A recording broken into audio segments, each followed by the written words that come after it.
Vamos a compartir y vamos a seguir estudiando esta linda carta, o mejor dicho, este evangelio, que es el Evangelio según Juan.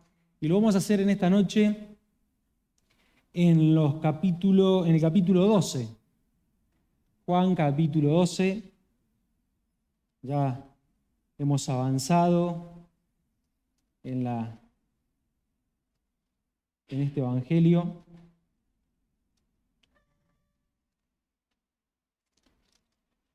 Y seguramente ha sido muy provechoso para cada uno de nosotros, ¿no?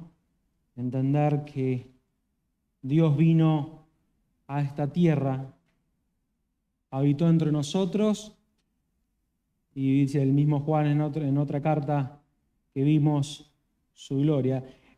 Juan capítulo 12, versículo 9 al 19, es un pasaje muy conocido en la Reina Valera, y también se lo conoce, ¿sí?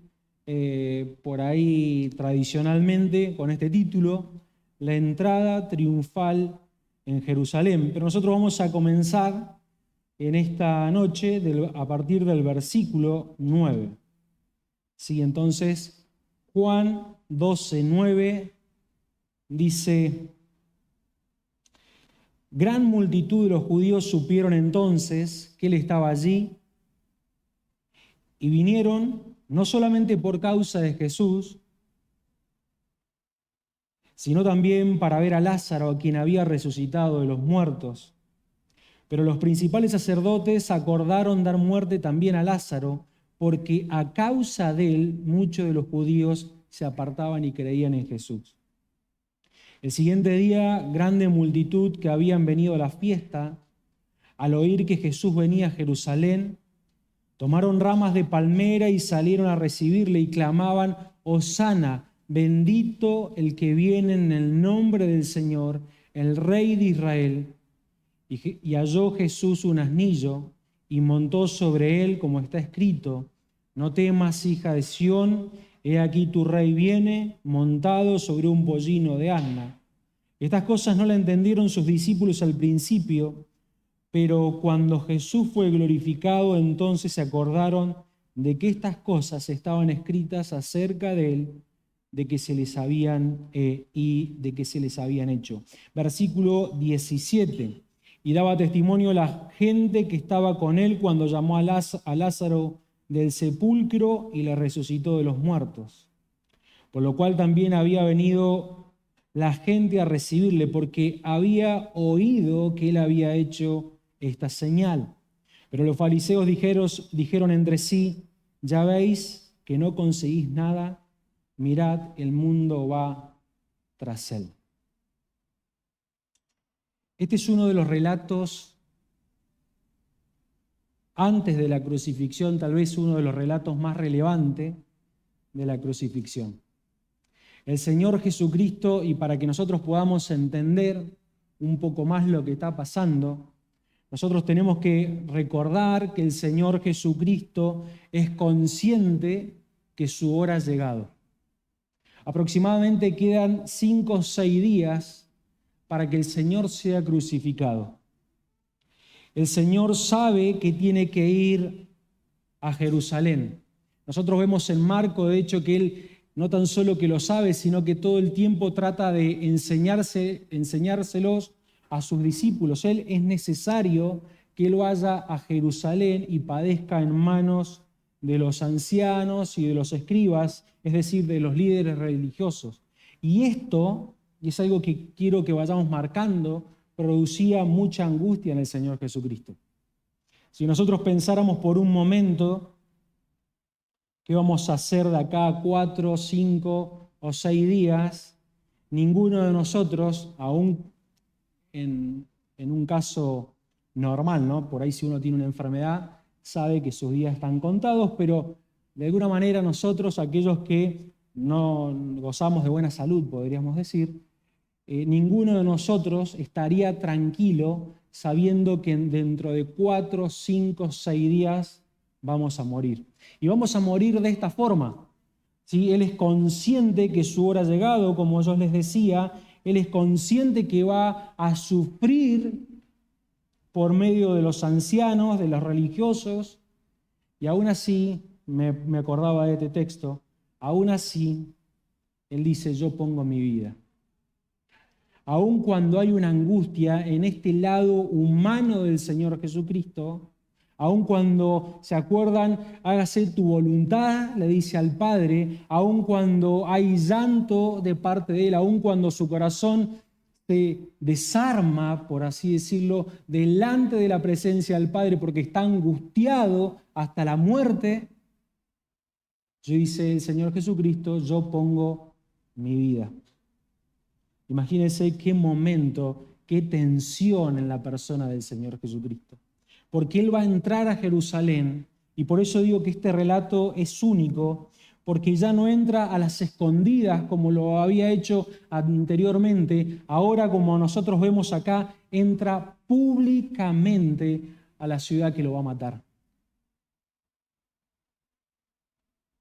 Otra de las cosas que hace particular este versículo, y para mí una de las que me llama mucho la atención, es que el Sanedrín no había pensado darle muerte al Señor Jesucristo en estos días. Es decir, los religiosos querían matarlo, pero se acuerda que muchas veces los religiosos no lo mataban porque le tenían miedo al pueblo. Y de hecho, en estos días los judíos iban a triplicar, era la Pascua, venían otros judíos que estaban viviendo por otro lado, los de la diáspora, y todos se juntaban y era un mundo de gente y los religiosos tenían miedo del pueblo.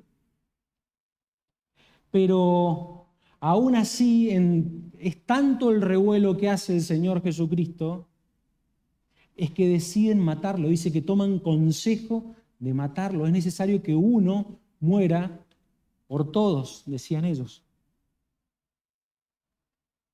Entonces es como que si ellos cambiaran en un plano humano, cambiaran de decisión por el gran alboroto que estamos leyendo.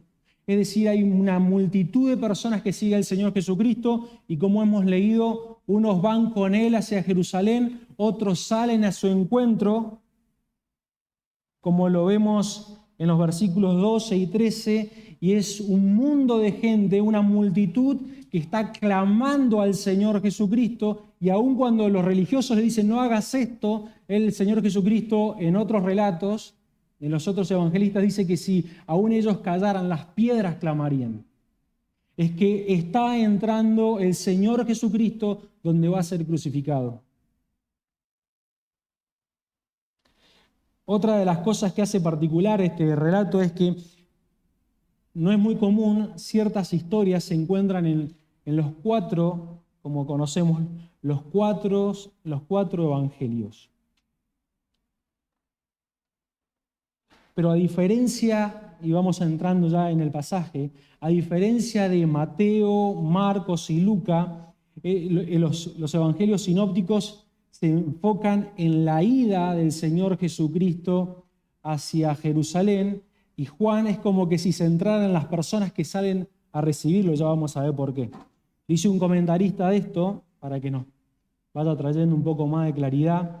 Así también, mientras los sinópticos, haciendo referencia a los primeros tres evangelios, acompañan a Jesús desde Betania, Juan, por su parte, parece seguir desde Jerusalén a esa multitud que al oír que Él se acerca, sale a su encuentro. Y nosotros lo vamos a leer y lo hemos leído. Dice que el día siguiente, en el versículo 12, grandes multitudes que habían venido a la fiesta, al oír que Jesús venía a Jerusalén, tomaron ramas de palmera y salieron a recibirle y clamaban, Hosana, bendito el que viene en el nombre del Señor, el Rey de Israel.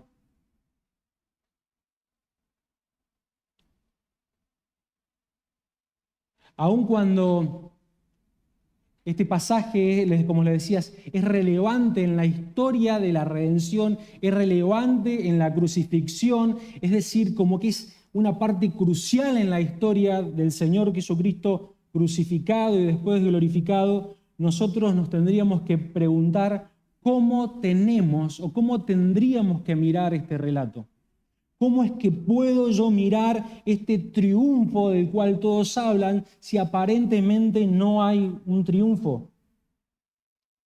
A fin de cuentas, el Sanedrín dice, le dio muerte. Le dio muerte, Lucas lo dice, tuvo consejos y dice que el Poncio Pilato lo dejó a la voluntad de ellos y ellos quisieron crucificarle. En la Pascua los judíos con los romanos se pusieron de acuerdo para matarlo.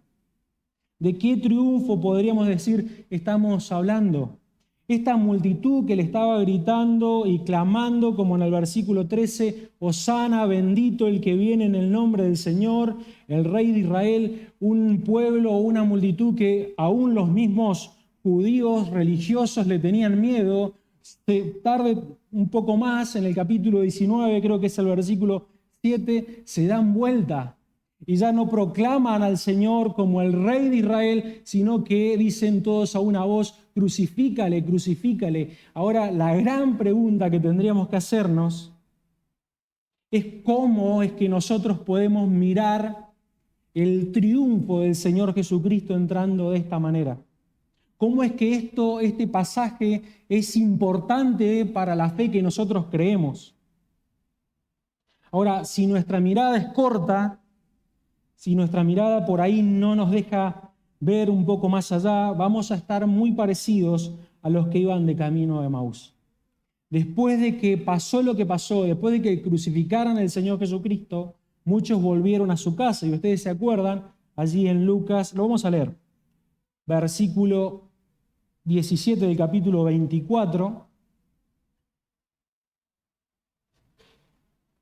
para ubicarnos, para si por ahí alguien nos ubica, lo que vamos a leer pasó después de que el Señor entró de esta manera a Jerusalén, pasó después de que lo crucificaron, podríamos decir, pasó después de que los religiosos se salieran con la suya, pasó después de que todos proclamaron que se lo tenía que crucificar al Señor Jesucristo, y acá hay dos, o al menos dos, que vuelven y se encuentran con el Señor Jesucristo, y el versículo 16, no me acuerdo, dice que sus ojos estaban velados y no podían verlo, pero el Señor les dijo, ¿qué pláticas son estas que tenéis entre vosotros mientras camináis?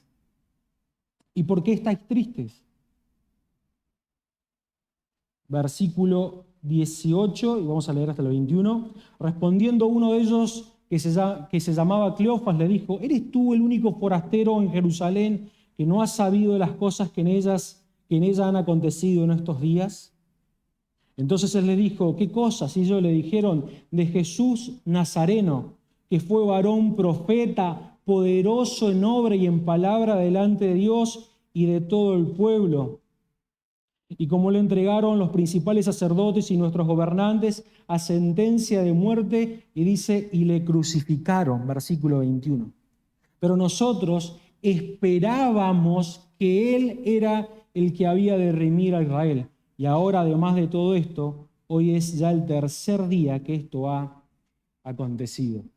Miren, el versículo 17 comienza con el Señor viendo en su rostro la tristeza de ellos. Había tristeza, estaban sin esperanza, porque dice, este varón era profeta, gracias Carlos, este varón era poderoso, pensábamos que él nos iba a librar, pero dice que los gobernantes lo crucificaron. Y dice, hoy es ya el tercer día que esto ha acontecido. Van tristes y sin esperanza porque su Salvador ha muerto. Ahora, y este va a ser el punto, o el único punto que vamos a considerar en esta noche, es la mirada que nosotros tenemos que tener como hijos de Dios. Y este es el mensaje o el punto principal en esta noche.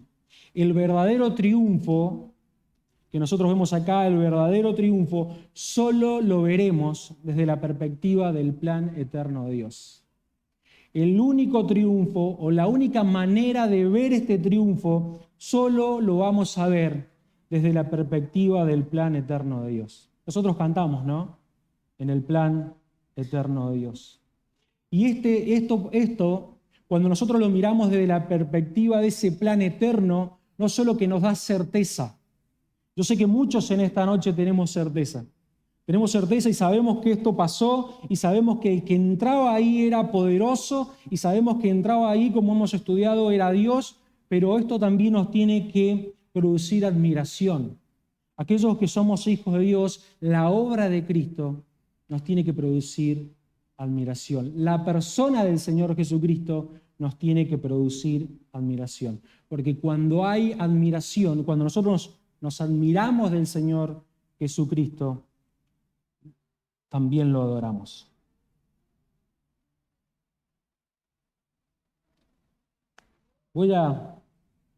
Muchas veces damos por sentado que la mayoría hemos leído los otros relatos y pasamos muy rápido. Pero lo que voy a hacer es leer como una armonía de esta historia, tomando los otros 13 evangelios, para que nosotros miremos la historia. En primer lugar, porque si hay alguien en esta noche que camina en la fe, pero todavía no lo sabe, y como digo, muchas veces cometemos el error por darlo por sentado. No voy a leer las citas, si alguno después la quiere, yo se las puedo pasar, pero solamente es para resumir lo que pasó en ese día. El Señor Jesucristo sale de Betania y envía a 2 discípulos a un pueblo cercano a tomar una asna y un pollino, es decir, una burra y su cría, el burrito, como decimos nosotros. Como él se lo anticipó, dice que los dueños le preguntaron por qué lo estaba haciendo y la respuesta que ellos le dieron era la respuesta que el Señor Jesucristo le había dado. El Señor los necesita y no tuvieron ningún problema, soberanamente se los dieron.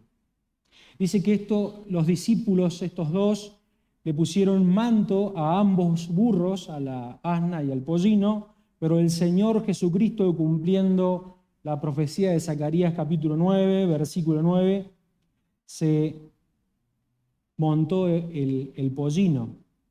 Y no sé si podemos buscar Zacarías 9:9. Es la gran condición que el Señor entra. Alégrate mucho, hija de Sión, da voces de júbilo, hija de Jerusalén. He aquí tu rey vendrá a ti justo y salvador. Y me encanta esta palabra. Va a entrar humilde y cabalgando sobre un asno, sobre un pollino, hijo de asno.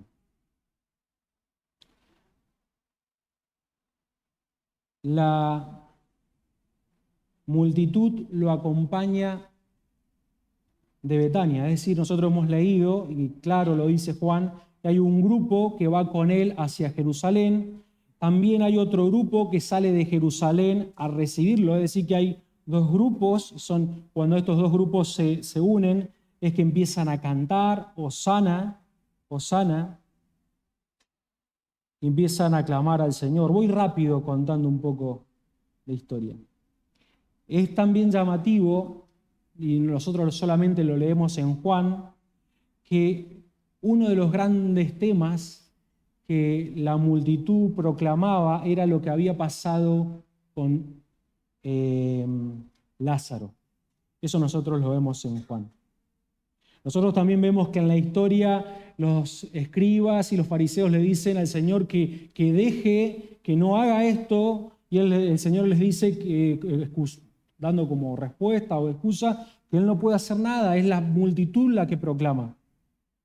Y una de las cosas que también pasa en esos días, o en ese momento, no lo dice Juan, que al ver a Jerusalén el Señor Jesucristo se conmueve y llora. Él va a hacer otros milagros en el templo, Él va a sanar, Él va a sanar a los ciegos, los paralíticos, los niños lo van a alabar, se va a enojar con los religiosos, se va a ir de vuelta esos 3 kilómetros de Betania a Jerusalén, y así va a ser hasta que el Señor sea crucificado. Lo he resumido muy rápido, como les digo, ustedes después lo pueden releer en sus casas con todo esto lo que está pasando. La segunda razón, la primera razón es que lo hice rápido, era para si hay alguna persona que no tenía idea de lo que pasaba en esta noche, pueda saber algo de los acontecimientos. Y la segunda razón por la cual mencionaba, y como digo, lo hago de forma rápida, es para que nosotros miremos que muchos de los detalles que yo he mencionado, Juan no lo menciona. ¿Sí? Vuelvo a decirlo. Muchos de los detalles que yo he mencionado, muchos de los detalles que Marcos menciona, muchos de los detalles que Lucas menciona, de los detalles que menciona Mateo, Juan no lo menciona. Y no es porque sea un relato pobre, sino porque, y es lo que nosotros tenemos que preguntar, ¿por qué Juan dijo lo que dijo? Y es el gran punto de Juan. Juan se va a centrar en cómo la gente, esta gente que sigue a Jesús, está conmocionada por el poder que tiene Jesús para resucitar. De hecho, el gran tema, y que no lo mencionan los otros evangelistas, el gran tema como que se va entrelazando en la entrada triunfal del Señor Jesucristo a Jerusalén, es lo que Él hizo con la vida de Lázaro. Y es hermoso, y nosotros lo podemos leer en el versículo 9, por ejemplo acá 12:9.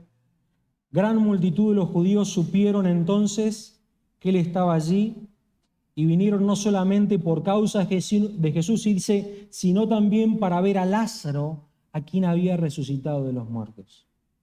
Más adelante en el versículo 17, y dice, y daba testimonio la gente que estaba con él cuando llamó a Lázaro del sepulcro y le resucitó de los muertos.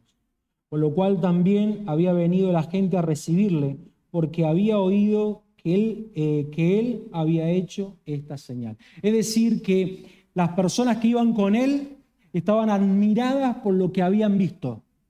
Las personas que salieron a encontrarlo al Señor Jesucristo salen a encontrarlo admirados, conmocionados, porque habían escuchado que Él había resucitado a un hombre que hacía 4 días estaba muerto y tenía poder. Y me encanta como dice, porque ahí cuando se juntan los dos, aquellos que había, ese grupo que iba con él, que lo había visto con sus ojos, les cuenta al otro grupo cómo había sido, es decir, les daba detalles. Yo me imagino ahí los que solamente habían escuchado, le habrían preguntado qué pasó me imagino, ¿no? Ellos le habrán contado, solamente lo llamó y él salió. Y le habrán contado, nosotros lo vimos, nosotros olimos que de esa tumba salía olor a podrido. Y este que está entrando a Jerusalén, lo llamó que saliera afuera y Lázaro salió como si nada. Es decir, y más dice, nosotros lo vimos y vemos que allí el Señor come en los versículos 9, 10 y 11, come junto con Lázaro y sus hermanas. Nosotros lo hemos visto comer con Él porque está vivo. Es increíble, este Jesús tiene poder. Este Jesús tiene poder. Él y la gente, las personas, la multitud, pensaban, y este es el gran punto de lo que Juan quiere mostrarnos. Ellos estaban convencidos realmente que Él tenía poder para librarlos de la opresión romana. Si Jesús había resucitado a alguien que estaba podrido, ¿cómo no iba con ese mismo poder librarlos de la opresión romana? Ellos querían que entrara y los matara. Los judíos querían esto, que entrara y matara, que entrara a Jerusalén y matara a los romanos. Él entró y ellos lo mataron. Ellos querían al jinete del caballo blanco. ¿Se acuerdan? Aquel que está allí, yo los voy a leer en Apocalipsis 19:11. Ellos querían a este. Entonces vi al cielo abierto, estoy leyendo Apocalipsis capítulo 11, 19:11. Entonces vi el cielo abierto y aquí un caballo blanco, y el que lo montaba, el Señor Jesucristo, se llamaba Fiel y Verdadero, y con justicia juzga y pelea. Ellos querían este rey de poder. Ellos querían este rey que los libertara con poder. Pero saben, y por eso lo he leído, una de las cosas que tiene este rey, como leemos ahí en el versículo 11, dice, con justicia juzga. Con justicia juzga. Si el Señor hubiera entrado ese día como el jinete del caballo blanco a Jerusalén, hubiera matado a los romanos, pero también hubiera matado a los judíos. Tendría que haber exterminado a todos, porque este jinete del caballo blanco, como dice allí en Apocalipsis, con justicia juzga. Y tendríamos que darle gracias al Señor Jesucristo, que entró, como hemos leído allí en Zacarías, de una forma humilde a Jerusalén. Y por eso, hermanos, es que nuestra mirada ahora tiene que, gloria a Dios, ¿no?, que cambia. Y ya podríamos decirle al Señor de nuestro lugar, gracias, Señor, porque sé que tú eres un Dios justo, que haces justicia. Y tendrías que haber exterminado no a los romanos de Jerusalén, no tan solo a los judíos que estaban en Jerusalén, tendrías que haber exterminado a todo el mundo, no tendría que haber quedado nadie en la faz de la tierra.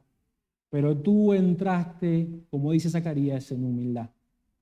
Hermanos, yo sé que ustedes creen esto, la mayoría de nosotros que estamos en esta noche lo creemos, pero tenemos que encontrar admiración. Parte de la vida cristiana es admirar lo que estamos leyendo, admirar lo que Juan nos quiere presentar y la Biblia nos quiere presentar del Señor Jesucristo, porque si no hay admiración, no va a haber adoración. Si yo no me maravillo por su misericordia, yo no me maravillo por la gracia de aquel que entró humilde a Jerusalén, no le voy a adorar.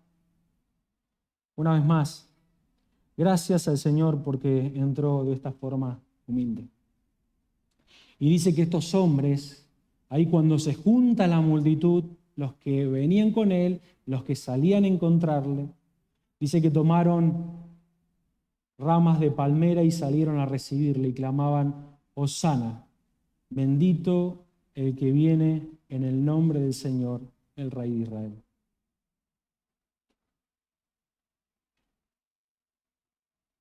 Una de las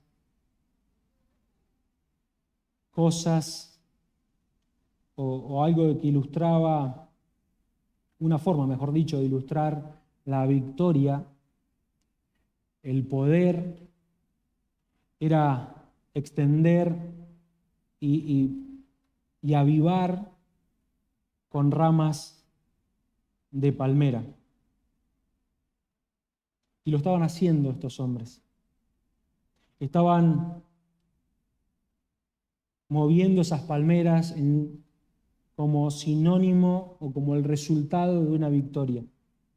Cuando, por ejemplo, Simón Macabeo entró en el tiempo que llamamos nosotros el tiempo de silencio, antes que el Señor Jesucristo viniera, estaban los macabeos y ellos dieron de alguna manera cierta libertad al pueblo de Israel, que duró muy poco, pero de alguna manera hubo victoria. Hacía mucho que el pueblo de Israel no tenía una victoria. Y dice, yo les voy a leer 1 Macabeos capítulo 13, versículo 51, no se ponga mal porque soy consciente y usted es consciente que este libro no es canónico, no es inspirado por Dios, es un libro histórico y yo voy a leerlo.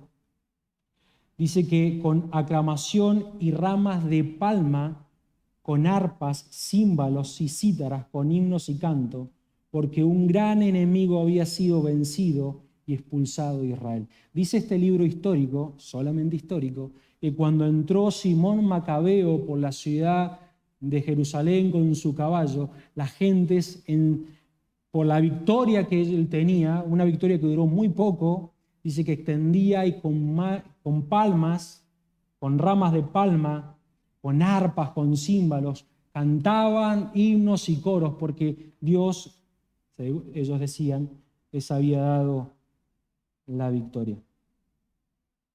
Saben que en el cielo nosotros, no lo vamos a leer por el tiempo, también vamos a agitar palmas, palmeras. Pero no tan solo que ellos estaban agitando, moviendo palmeras, sino que ellos clamaban y decían como a una voz, todos juntos, Hosana, Hosana a este rey, Hosana. Me encanta porque la palabra Hosana viene del verbo salvar, salvar ahora.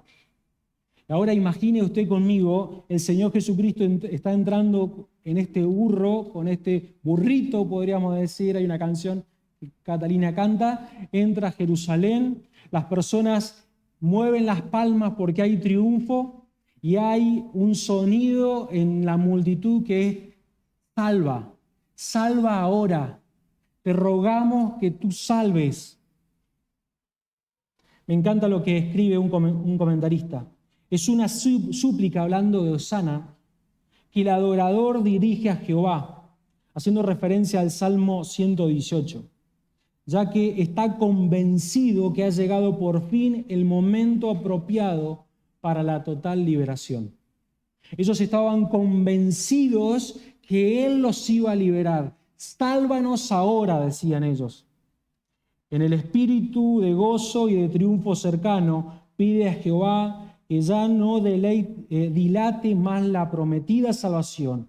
Equivale a un te suplicamos, oh Jehová, que nos salves ahora. Yo les voy a leer por una cuestión de tiempo, o lo puede leer rápido de la pantalla. Dice el Salmo 118, versículo 25 y 26, haciendo referencia Juan a este salmo.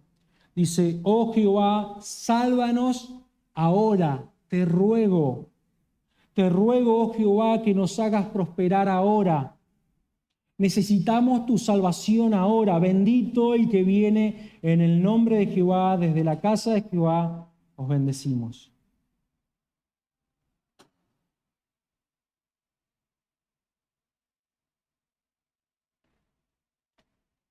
Gloria a Dios, que podemos mirar de acuerdo a la perspectiva de su plan divino. En Hechos capítulo 2, versículo 23, lo podemos leer en la NTV, dice algo maravilloso y que lo resume. Pero Dios sabía lo que iba a suceder y su plan predeterminado se llevó a cabo cuando Jesús fue traicionado. Con la ayuda de gentiles sin ley, hablando de los romanos, ustedes lo clavaron en la cruz y lo mataron. Me encanta cómo la responsabilidad humana, pero también, como dice, el plan determinado de Dios se llevó a cabo. Y es, hermano, en esta noche, la mirada que nosotros podemos tener ante lo que está pasando. Damos gracias al Señor, porque como les decía, no vamos a leerlo. Apocalipsis capítulo 7, versículo 9 y 10, si usted después lo quiere leer, habla que un día nosotros vamos a estar delante del Señor Jesucristo y vamos a extender palmas y vamos a glorificar su nombre y vamos a cantar su nombre. Gracias porque hoy nosotros, aquellos que somos hijos de Dios, podemos mirar con esta perspectiva lo que pasó ese día. Porque Él iba a morir en una cruz. Él no iba a matar, iba a hacer que lo mataran. Él no iba a salvar momentáneamente, Él iba a dar vida y vida eterna. Y nosotros podemos mirarlo. Podemos mirar lo que aún los judíos con buenas intenciones, con buenos deseos, no podían mirarlo. No podían mirar, ellos buscaban algo superficial y no tenemos que ser prontos para condenar, porque si nosotros no hubiéramos sido iluminados, hubiéramos estado ahí. Pero hoy nosotros mirando el diseño de Dios, podemos ver que Él entraba realmente a triunfar. Él triunfó, y no me voy a adelantar porque lo va a explicar el hermano del miércoles que viene, pero Él triunfó sobre la muerte. Él triunfó como la semilla de trigo muere en la tierra para dar fruto. Él murió para dar fruto, y el fruto era llevarnos para su gloria. Hermanos, quiero terminar con esto. Una vez más, admiremos la persona del Señor Jesucristo. Admiremos la persona del Señor Jesucristo. Si no hay admiración, no va a haber adoración. La naturaleza, nuestra naturaleza, si usáramos una ilustración, nuestra naturaleza nos lleva a Juan 19. Nuestra propia naturaleza nos lleva a gritarle ahí: crucifícale, crucifícale. Nosotros no somos mejor que los judíos. Hubiéramos estado de la misma manera. Si hubiéramos sido romanos, tal vez hubiéramos estado clavando al Señor en una cruz. Somos lo mismo que los demás, dice Tito. Pero el Evangelio de la gracia nos lleva a ese momento en el cual el Señor está entrando. Y no con una mirada superficial, no porque seamos más inteligentes, lo he dicho, sino porque es el Evangelio de la gracia que nos ha sacado ese velo que no nos dejaba ver. El Evangelio de la gracia nos hace, como nuestra condición natural nos hacía proclamar que lo crucificaran, el Evangelio de la gracia y su misericordia hace que nosotros podamos decirle a Él: Hosana, sálvanos ahora.